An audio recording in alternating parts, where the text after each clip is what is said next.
Shalom, selamat pagi Bapak Ibu Saudara. Kita bertemu kembali di dalam Sekolah Minggu Gereja Baptis Efrata, kelas remaja, pemuda, dewasa, dan senior. Hari ini kita sudah masuk di pelajaran yang ketiga dari buku baru kita dengan judul Berpengalaman dengan Allah secara pribadi. Firman Tuhan yang diambil dari Ibrani pasal 11 ayat 7 sampai yang ke-19. Ibrani pasal 11 ayat 7 sampai yang ke-19. Saya akan menolong membacakannya bagi Bapak Ibu Saudara. Bapak Ibu Saudara bisa menyimak di Alkitab masing-masing di rumah. Demikian bunyi firman Tuhan. Karena iman, maka Nuh dengan petunjuk Allah tentang sesuatu yang belum kelihatan, dengan taat mempersiapkan bahtera untuk menyelamatkan keluarganya. Dan karena iman itu ia menghukum dunia, dan ia ditentukan untuk menerima kebenaran sesuai dengan imannya. Karena iman, Abraham taat ketika ia dipanggil untuk berangkat ke negeri yang akan diterimanya menjadi milik pusakanya, lalu ia berangkat dengan tidak mengetahui tempat yang ia tujui. Karena iman, ia diam di tanah yang dijanjikan itu, seolah-olah di suatu tanah asing, dan di situ ia tinggal di kemah dengan Ishak dan Yakub, yang turut menjadi ahli waris janji yang satu itu. Sebab ia menanti-nantikan kota yang mempunyai dasar, yang direncanakan dan dibangun oleh Allah. Karena iman, ia juga dan Sarah beroleh kekuatan untuk menurunkan anak cucu, walaupun usianya sudah lewat, karena ia menganggap Dia yang memberikan janji itu setia. Itulah sebabnya, maka dari satu orang, malahan orang yang telah mati pucuk, terpancar keturunan besar seperti bintang di langit dan seperti pasir di tepi laut yang tidak terhitung banyaknya. Dalam iman mereka semua ini telah mati sebagai orang-orang yang tidak memperoleh apa yang dijanjikan itu, tetapi yang hanya dari jauh melihatnya dan melambai-lambai kepadanya, dan yang mengakui bahwa mereka adalah orang asing dan pendatang di bumi ini. Sebab mereka yang berkata demikian menyatakan bahwa mereka dengan rindu mencari suatu tanah air, dan kalau sekiranya dalam hal itu mereka ingat akan tanah asal yang telah mereka tinggalkan, maka mereka cukup mempunyai kesempatan untuk pulang ke situ. Tetapi sekarang mereka merindukan tanah air yang lebih baik, yaitu satu tanah air surgawi. Sebab itu Allah tidak malu disebut Allah mereka, karena ia telah mempersiapkan sebuah kota bagi mereka. Karena iman, maka Abraham tatkala ia dicobai mempersembahkan Ishak, ia yang telah menerima janji itu rela mempersembahkan anaknya yang tunggal, walaupun kepadanya telah dikatakan, keturunan yang berasal dari Ishaklah yang akan disebut keturunanmu. Karena ia berpikir bahwa Allah berkuasa membangkitkan orang-orang sekalipun dari antara orang mati, dan dari sana ia seakan-akan telah menerimanya kembali. Sebelum kita melanjutkan pelajaran kita pada pagi hari ini, kita akan berdoa bersama-sama. Bapa, terima kasih. Hari ini Engkau masih memberi kesempatan kepada kami untuk bangun dan menikmati indahnya hari ini. Kami mengucap syukur juga karena kami terus boleh belajar kebenaran firman Tuhan, menggali lebih dalam tentang firman Tuhan di dalam kehidupan kami, yang menolong kami untuk mengenal Engkau lebih lagi dan menjadikan kami orang-orang yang dewasa di dalam Kristus. Terima kasih untuk kesempatan yang Tuhan berikan. Terima kasih untuk anugerah dan berkat yang Tuhan nyatakan dalam kehidupan kami. Pada saat ini kami bersama-sama siap mendengarkan firman-Mu, siap belajar firman-Mu. Biarlah Tuhan memimpin dan menolong kami. Terima kasih Bapa, di dalam nama Tuhan Yesus Kristus kami sudah berdoa dan mengucap syukur. Amin. Bapak Ibu Saudara, kita mungkin sering melihat dan mendengar ada berbagai jenis makanan yang viral di media sosial. Dulu pernah ada kroffel ya, kemudian ada kondok, apalagi seblak cocol ya, dan masih banyak lagi. Makanan-makanan itu mencuat di media sosial dari kesaksian orang-orang yang sudah mencoba makanan tersebut. Mereka memberikan pernyataan bahwa makanan-makanan tersebut luar biasa enak. Bagi kita secara pribadi, kita tidak bisa mengatakan bahwa makanan itu enak bagi kita ketika kita hanya menonton dan cuma mendengar dari orang lain. Ya, itu hanya sebatas di angan-angan kita, di bayangan kita bahwa oh iya kayaknya enak ya makanan-makanan itu. Tetapi kalau kita sudah benar-benar mencoba dan memakan makanan tersebut, kita baru bisa dengan yakin mengatakan, ya benar, makanan itu enak dan cocok bagi lidah saya.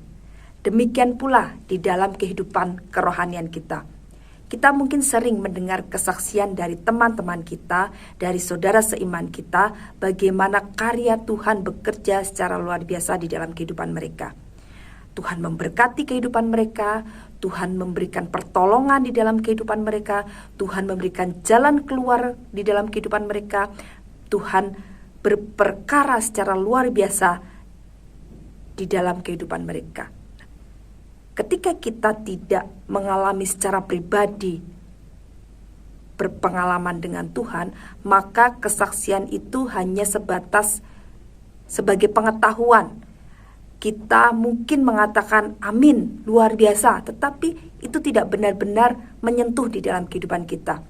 Mungkin kita juga bisa mempertanyakan atau meragukan, benar enggak itu bisa terjadi dalam kehidupan kita.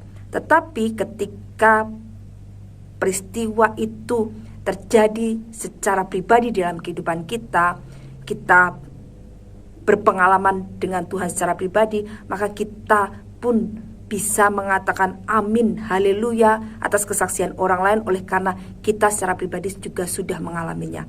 Dan kita menyatakan benar, Tuhan itu sungguh-sungguh baik, Tuhan itu sungguh-sungguh dahsyat, kuasanya luar biasa, pertolongannya selalu tepat pada waktunya, dan berkatnya senantiasa melimpah di dalam kehidupan kita. Kita bisa menyatakan semuanya itu dengan penuh iman, dengan penuh keyakinan oleh karena kita secara pribadi berpengalaman dengan Tuhan. Nah, kita akan bersama-sama belajar lebih dalam lagi bagaimana berpengalaman dengan Allah akan membuat iman kita semakin kuat di dalam Tuhan. Kita akan belajar dari ketiga tokoh yang luar biasa, yaitu Nuh, Abraham, dan Sarah. Ketiga tokoh ini memiliki pengalaman bersama Allah secara pribadi. Bagaimana mereka melihat pertolongan Allah di dalam kehidupan mereka. Bagaimana janji-janji Allah dinyatakan di dalam kehidupan mereka. Bagaimana Allah berperkara dan memberikan yang terbaik di dalam kehidupan mereka ketika keadaan mengatakan segala sesuatu mustahil, tetapi mereka tahu bahwa di dalam Allah yang mereka sembah tidak ada yang mustahil, dan Allah menyatakan itu di dalam kehidupan mereka. Yang pertama, kita akan belajar dari Nuh. Nuh memiliki pengalaman pribadi dengan Allah melalui ketaatannya. Kita tahu semua, ya, mungkin dari kecil kita sudah kita sering mendengar cerita tentang kisah Nuh. Bagaimana Allah murka terhadap manusia oleh karena manusia sudah amat sangat jahat di mata Tuhan. Allah kecewa terhadap manusia sehingga Allah hendak memusnahkan seluruh umat manusia di muka bumi ini dengan mendatangkan air bah. Tetapi dia melihat Nuh. Oleh karena Nuh adalah orang yang saleh, orang yang taat kepada Tuhan.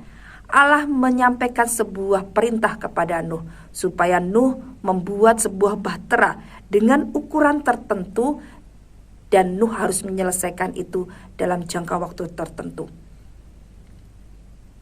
Dan Nuh tanpa bertanya, tanpa meragukan perintah Allah, dia dengan taat melakukan semuanya apa yang diperintahkan Allah kepada dia.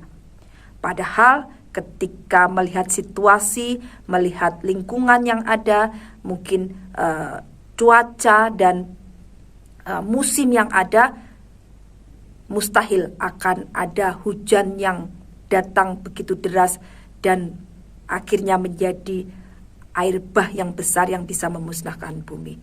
Tetapi Nuh tetap taat kepada Tuhan. Walaupun tanda-tanda di sekitarnya tidak menyatakan bahwa hal itu akan terjadi. Karena dia percaya, dia yakin bahwa Allah yang dia sembah tidak pernah salah memberikan perintah.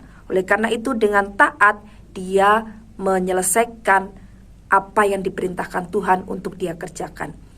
Nuh membuat bahtera sesuai dengan apa yang diperintahkan Tuhan, dengan ukuran yang sudah sesuai seperti apa yang dinyatakan Tuhan kepada dirinya. dan dia membawa keluarganya masuk ke bahtera itu bersama dengan hewan-hewan sepasang-sepasang untuk masuk ke bahtera itu. Dan benar, air bah datang dan keluarganya beserta hewan-hewan yang di dalam bahtera itu selamat. Ketaatan Nuh menghasilkan berkat yang begitu luar biasa dalam kehidupan Nuh. Keluarganya diselamatkan dan dia berpengalaman secara pribadi dengan Allah. Dia tahu bahwa Allah tidak pernah salah untuk memberikan perintah. Oleh karena itu, dia taat melakukan semuanya. Dan benar, ketika dia taat, ada berkat yang luar biasa yang Nuh terima di dalam kehidupannya. Pengalaman dengan Allah secara pribadi dalam kehidupan Nuh mengajarkan Nuh bahwa dalam kehidupannya dia harus senantiasa taat kepada Tuhan Allah. Tokoh kedua yang kita pelajari hari ini adalah Abraham. Abraham berpengalaman dengan Allah melalui imannya. Kita tahu Allah memerintahkan Abraham untuk meninggalkan kampung halamannya, tanah kelahirannya, menuju ke suatu tempat yang bahkan Abraham pun tidak tahu tempat seperti apakah itu, di manakah itu. Tetapi dengan iman dan percaya dia melangkah, meninggalkan tanah kelahirannya menuju ke tempat di mana Tuhan tunjukkan untuk dia pergi. Dia tidak tahu tempat itu apakah lebih baik dari tanah kelahirannya atau lebih buruk. Tetapi dia punya iman bahwa Tuhan selalu memberikan yang terbaik bagi setiap anak-anaknya yang taat dan setia kepadanya. Oleh karena itu, dengan taat dan penuh iman, dia melangkah untuk menuju ke tanah yang dijanjikan Allah bagi dia. Dan saat dia sampai ke tanah itu, ke daerah itu, dia tinggal seperti orang asing di situ. Tetapi dia memiliki iman bahwa tanah itu, daerah itu sudah Tuhan berikan dalam kehidupannya sebagai hak milik baginya, sebagai harta pusaka bagi dia dan keturunan-keturunannya. Itulah iman Abraham kepada Tuhan. Ketika Tuhan memerintahkan sesuatu hal yang mungkin tidak begitu jelas, Abraham tidak bertanya, Abraham tidak berargumen, tetapi dia taat, dia bergerak untuk melakukan dan menuruti apa yang Tuhan perintahkan. Ya, demikian pula ketika Abraham diminta Tuhan untuk mempersembahkan Ishak, anak satu-satunya yang dia miliki, di mana dari Ishaklah nanti muncul keturunan besar seperti apa yang dijanjikan Tuhan di dalam kehidupan Abraham, bahwa dia akan memiliki keturunan seperti bintang di langit dan pasir di pantai. Tetapi perintah Allah seolah-olah bertolak belakang, ya. Ketika Ishak lahir dan menjadi besar, tiba-tiba Allah memerintahkan Abraham untuk mempersembahkan Ishak bagi dia. Ya. Kembali seperti apa yang sudah pernah dia lakukan ketika Tuhan memerintahkan sesuatu hal yang sulit untuk dia pahami, tanpa pertanyaan, tanpa argumen, dia melakukan dengan taat dan setia. Dia percaya bahwa Tuhan tidak pernah ingkar janji. Ketika pada waktu yang lalu Tuhan menggenapi janji-janjinya, maka pada masa sekarang pun bagi Abraham, Tuhan pasti juga akan menggenapi janjinya. Ketika Tuhan berjanji bahwa dari Ishaklah keturunan besar itu akan muncul, maka dia dengan penuh iman dan kepercayaan memegang janji itu, meskipun dia harus mempersembahkan Ishak bagi Tuhan. Dia percaya bahwa Tuhan sanggup membangkitkan Ishak, dan pada akhirnya seperti apa yang sudah Tuhan janjikan, dari Ishaklah keturunan besar itu akan muncul bagi dirinya. Dan luar biasa imannya dicatat di dalam Alkitab, dan dia bahkan disebutkan sebagai bapa orang beriman. Tidak ada keraguan sama sekali, tidak ada ketakutan sama sekali, tetapi dia sungguh-sungguh beriman dan percaya kepada Tuhan. Meskipun dia harus bayar harga, meskipun ada resiko yang harus dia tanggung, tetapi dia sama sekali tidak bergeming. Dengan langkah yang pasti dan keyakinan yang penuh, dia melakukan semua apa yang Tuhan minta untuk dia lakukan. Karena dia percaya bahwa Tuhan sudah menyediakan berkat janji yang luar biasa bagi dirinya jikalau dia taat. Tokoh yang ketiga yang kita pelajari adalah Sarah. Memang pada awalnya Sarah sempat meragukan janji Tuhan dengan memberikan Hagar kepada Abraham. Dia berpikir bahwa ketika janji Tuhan dinyatakan kepada Abraham, Abraham akan memiliki keturunan yang sangat banyak, seperti bintang di langit dan seperti pasir di pantai. Jika tidak bisa melalui dirinya, maka mungkin bisa melalui wanita lain. Tetapi Tuhan memiliki rencana, memang dari Sarah lah keturunan itu akan muncul, yaitu Ishak. Secara manusia, Sarah merasa bahwa sepertinya tidak mungkin terjadi, oleh karena dia sudah sangat tua dan dia sudah menopause atau mati haid, dan sangat mustahil bagi seorang yang menopause akan mengandung, akan melahirkan seorang anak. Tetapi bagi Tuhan tidak ada yang mustahil, dan Tuhan menggenapi janjinya kepada Abraham dan Sarah. Dan Sarah melihat, menyaksikan bagaimana Tuhan berkarya secara luar biasa di dalam kehidupannya. Oleh karena itu Sarah menaikkan puji-pujian kepada Tuhan, oleh karena Dia Allah yang setia. Dia Allah yang selalu menggenapi janji-janjinya. Sarah memiliki pengalaman pribadi dengan Allah melalui pujiannya. Dia mengagungkan Tuhan, dia membesarkan Tuhan. Oleh karena Allah bekerja menyatakan kasih karunia-Nya dalam kehidupan Sarah. Segala hal yang dialami Sarah, pengalaman-pengalaman pribadi Sarah bersama Tuhan, dia ungkapkan melalui puji-pujiannya, menyatakan kebesaran Tuhan, menyatakan kemuliaan Tuhan, menyatakan kebaikan Tuhan di dalam kehidupannya. Sehingga melalui puji-pujian itu, dia terus boleh berpegang kepada imannya. Dia boleh melihat bahwa Allah terus bekerja di dalam kehidupannya dan terus menguatkan dia ketika dia mengalami masa-masa yang sulit.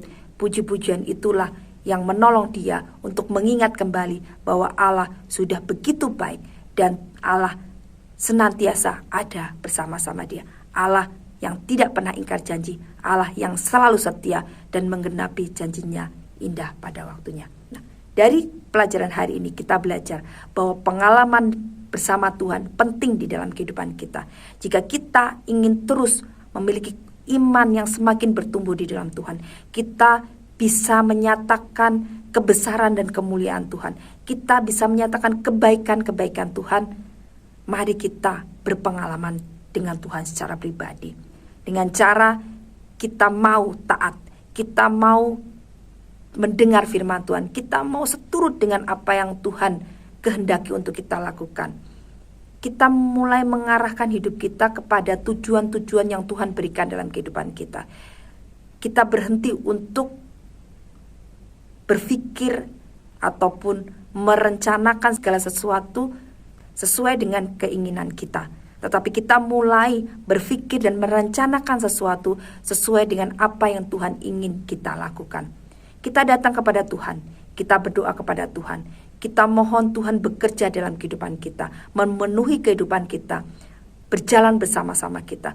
Sehingga ketika ada permasalahan, ada pergumulan, ada ketakutan, ada kekhawatiran, biarlah Tuhan bekerja bersama kita.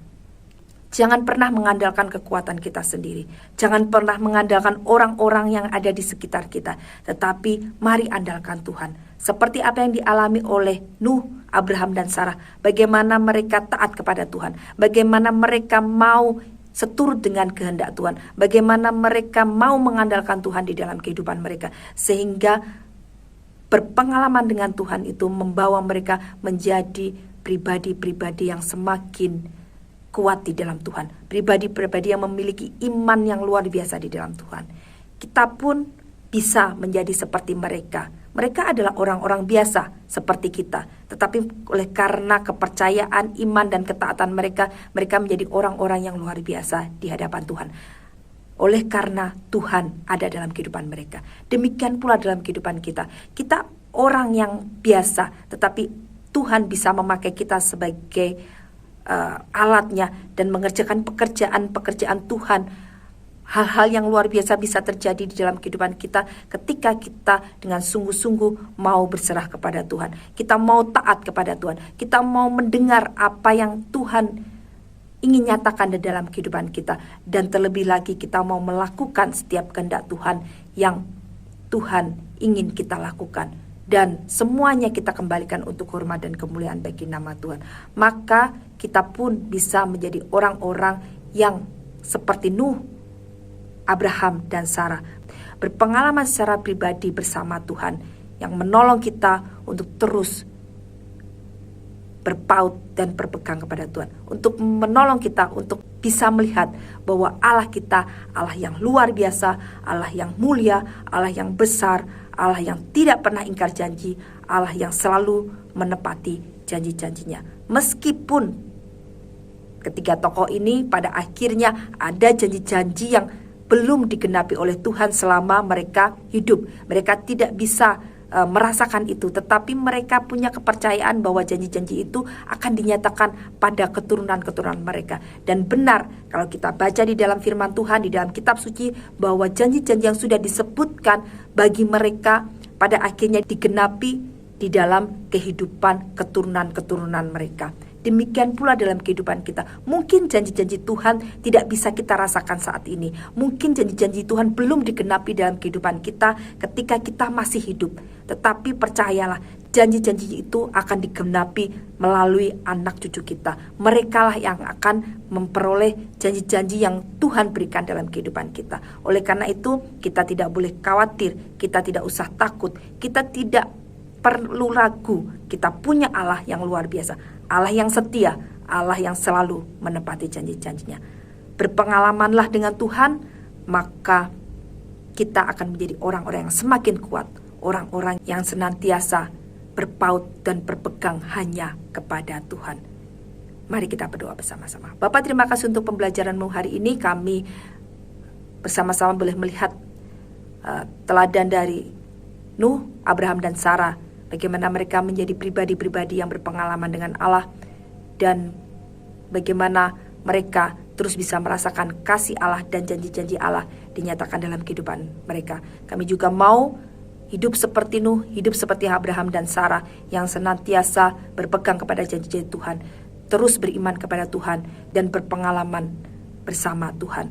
Karena semuanya itu yang menolong kami untuk melalui setiap persoalan, melalui setiap pergumulan, melalui setiap kesulitan yang kami hadapi, dan kami boleh memperoleh kemenangan bersama-sama dengan Tuhan. Dan kami rindu untuk hidup di dalam rencana Tuhan, hidup sesuai dengan apa yang Tuhan kehendaki di dalam kehidupan kami. Terima kasih Bapa, kami serahkan hidup kami sepenuhnya ke tangan kuasa-Mu. Tuhan memberkati, menyertai dan memimpin kami. Di dalam nama Tuhan Yesus Kristus kami sudah berdoa dan mengucap syukur. Amin. Selamat pagi, Tuhan Yesus memberkati.